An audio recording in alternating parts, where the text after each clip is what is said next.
Morning, guys. So I thought I would start something cool for you in the lead up to the workshops and retreats and all of that.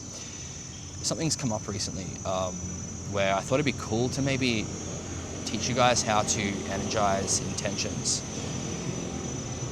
with energy, charge them with energy and with light and that kind of thing. I have a little feeling that might be relevant for some people. Something came up this morning, which is what catalyzed this idea. It's how I energize my intentions. This will be hermetics, so I'll be teaching you hermetics here, or metaphysics, and the mechanics of how to bring your ideas into reality.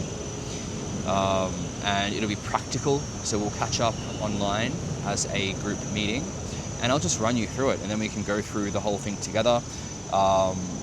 And show you guys like live how that works, and we can do a meditation, a live energy meditation. We can connect with light and charge whatever it is you want to work with. I just feel like this might be relevant for you.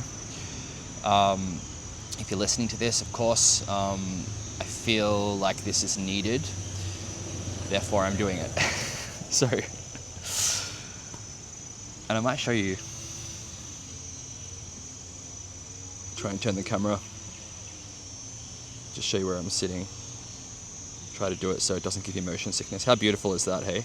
This is where I come for coffee in the mornings and sit, and there's some beautiful lush pathways, like greenery. Just get the camera back.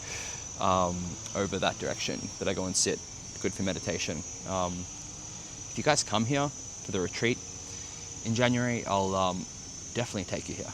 We can sit and do a group meditation, some group energy alchemy, connect with the life force of the forest here. The trees here are so powerful, it's beautiful. Anyway, so I've got a few ideas. I'll just run them through quickly because I think this energizing of intentions is a great place to start. Obviously, it's a foundational thing. It's setting intentions, which is where everything begins, right? Then how does that work with human design? I feel that's the missing piece, because in order to bring something into reality, it starts in the mind, right? As an idea, and there's a pathway that energy takes to come into form. And when you know that, it's very clear, it's very logical. When you know that, then you can start to use that and apply that. Where human design comes in is the physical aspect. So you set your intention, you've charged it, you've released any emotional astral blockages or that are getting in the way. Any frequencies within your energetic makeup that are not in alignment with the frequency of your goal, of your intention. This is what intention setting is about, how to come into alignment with the frequency. You align the three bodies, mental, physical, and astral, with the frequency of the outcome of the intention. And then you bring into harmony all three bodies, so you become a literal broadcast of that frequency. Your body is like a wand. Your body is a magical rod or a magical wand that is like a beacon that brings the frequency, or brings you and the frequency together into resonance. Everything is resonance, everything is energy. Human design helps you get the physical part right, because if you don't create the correct channel in the physical world for the energy to flow into, then it never has anywhere to ground. Yeah, and with human design, we now know that this works differently for each person, for each type, depending on your aura. For example, if you're a generator, it's going to be important that you set your intentions. And this is a myth-busting part here. Being a generator doesn't mean that you can never set intentions. You can totally set intentions, but it needs to be something that is correct for you. You know, you can bring anything into reality. You can bring any intention into reality, but for the generator especially, just because you can bring something into reality doesn't mean that it's correct for you. Doesn't mean that you're going to love it and it's going to fulfill you and satisfy you when it actually gets here. The only way you're ever going to know whether something is correct for you in that way, whether it's going to deeply fulfill you, deeply satisfy you, is through following your strategy and authority. It's through tuning in to what energizes you and what expands your aura. Yeah, like what expands your life force and makes you feel more alive and like more like yes, this is what I want to do. You know, that's how you know what's correct. Once you know what's correct, if you want to set intentions for a specific aspect of that goal or whatever it is, then this is how you do it. It's important for the generator to allow that thing to show up in their life, because it's not until it's actually there as an opportunity in the moment, right now, it's happening, do you want to do it? That's the only time as a generator that you ever are going to know whether you actually have the energy for it or not. That's the key. So then for a manifestor aura type, it's totally different. They need to go and make it happen. You know, they're kind of total opposites. Projector, different again. They need to wait for the invitation. Reflector, wait a lunar month to really make sure that it's something that fits in reflectively. You know, it's something that they see the whole picture and the whole reflection surprises them. You know, so they're not disappointed. So anyway, this first class is going to be hermetics focused. All of this technical jargon about how an idea comes into form, and then the reverse pathway of that is how we go from form to formlessness, from duality to non-duality. That's hermetics. So I'll teach you how to set an intention. It'll be a group class. It'll be a live meditation practice, live charging of an intention, how to remove resistance to the outcome, as I said before, the mechanics of bringing that intention into reality, the pathway from energy to form, and the human design types, how they differ in the physical mechanics, how to become physical embodiment of that intention so that the energy can just flow in like a clean channel of electricity can flow through all of the wiring, because the physical body is the physical wiring, right? Technically it's the fascia. Ask me about that if you want to know more. Then I thought naturally it makes sense to go into a series of lessons about type, human design type. So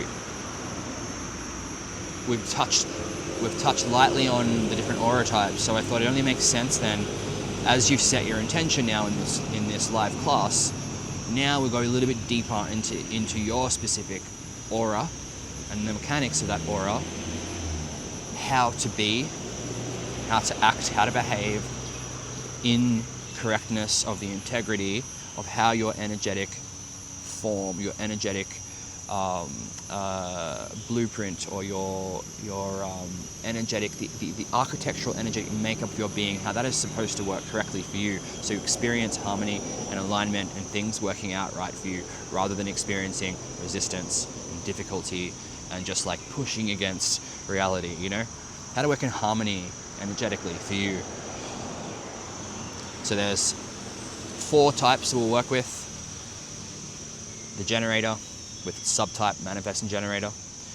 They're both, when we're talking aura, a manifesting generator still has a generator aura. So we're talking about the aura mechanics here. Then we'll do one on the projector aura, how that works. The best way for you, the best ways and strategies for you to move through the physical world, through the Maya, as we say, the illusion. Then we'll go into the manifestor. Very, very, very interesting one, the manifestor. Very misunderstood people. Very, very amazing people. Very, very amazing auras. They need to know how their aura works. It's very important for them if they ever want to have peace in life. They need to know how to move about the world. You know, this is almost like auric politics as well. Like, because it's all interpersonal. If you imagine everyone's got their own energy aura, and we're all just like merging and moving through each other's space. There's a politicalness to that. If you strip all of the bullshit away from that term, right, and we just talk about politeness, how to act interaurically from a place of understanding and compassion. how to create the least disturbance, yeah? When you live your human design, you don't disturb anything. You're in harmony with reality. You're in harmony with the world around you. On the smaller scale and on the larger scale, with the greater energetic reality, you're just in harmony. Everything flows. It's beautiful. No resistance.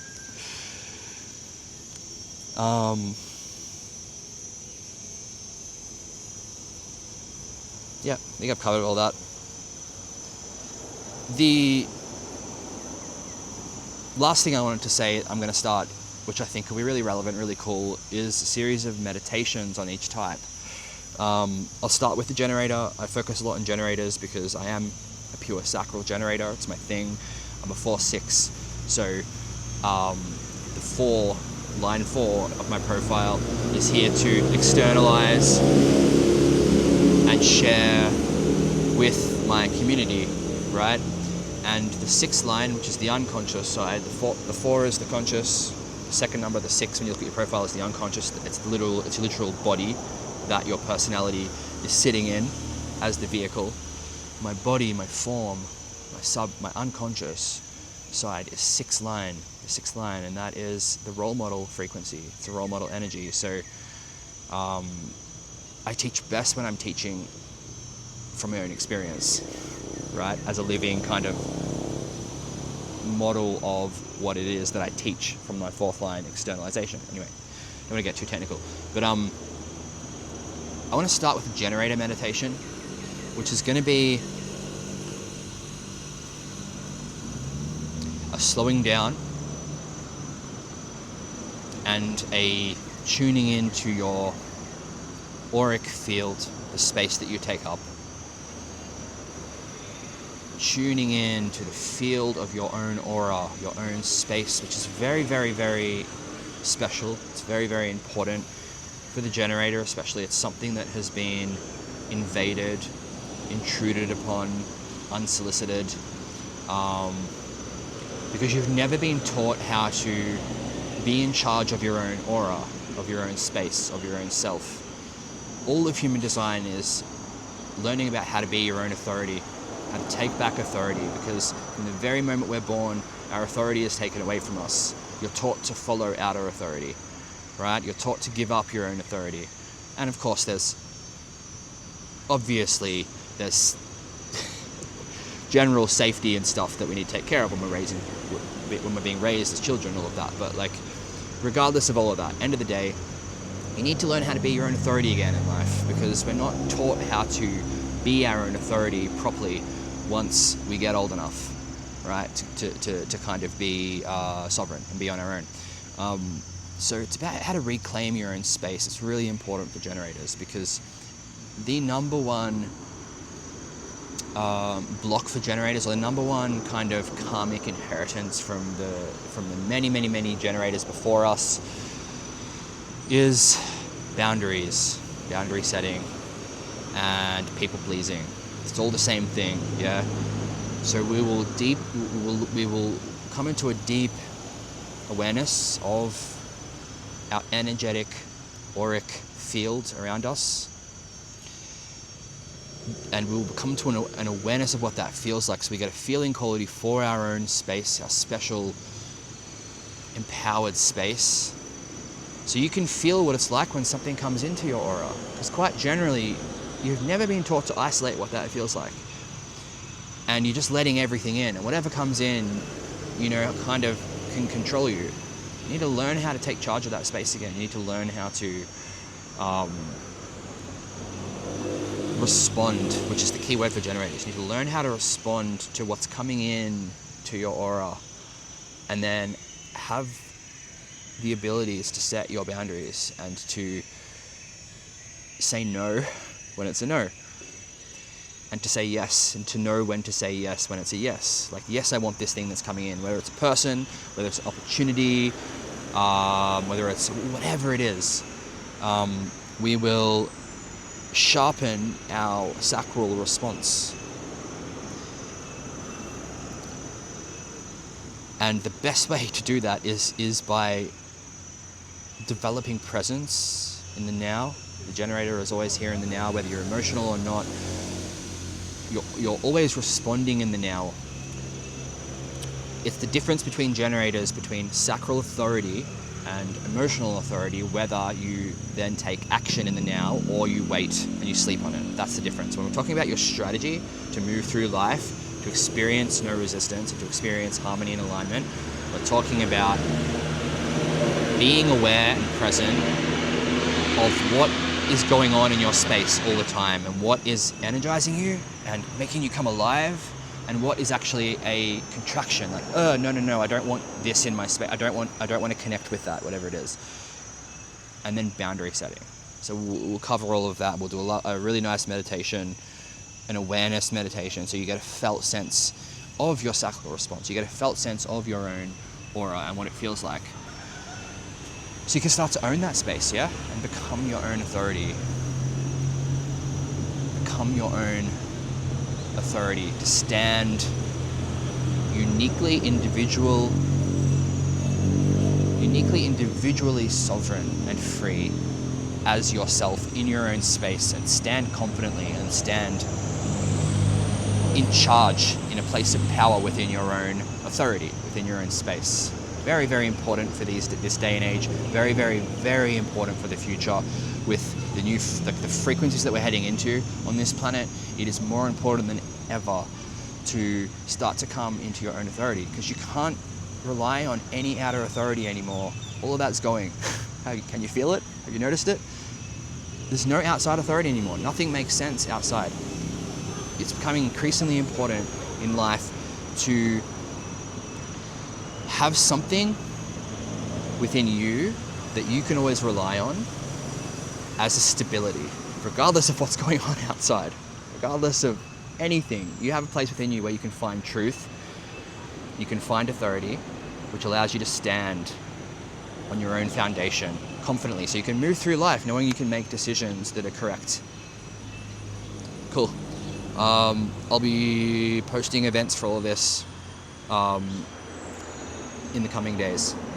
Yeah, I'll let you know. You'll see. Anyway, see ya.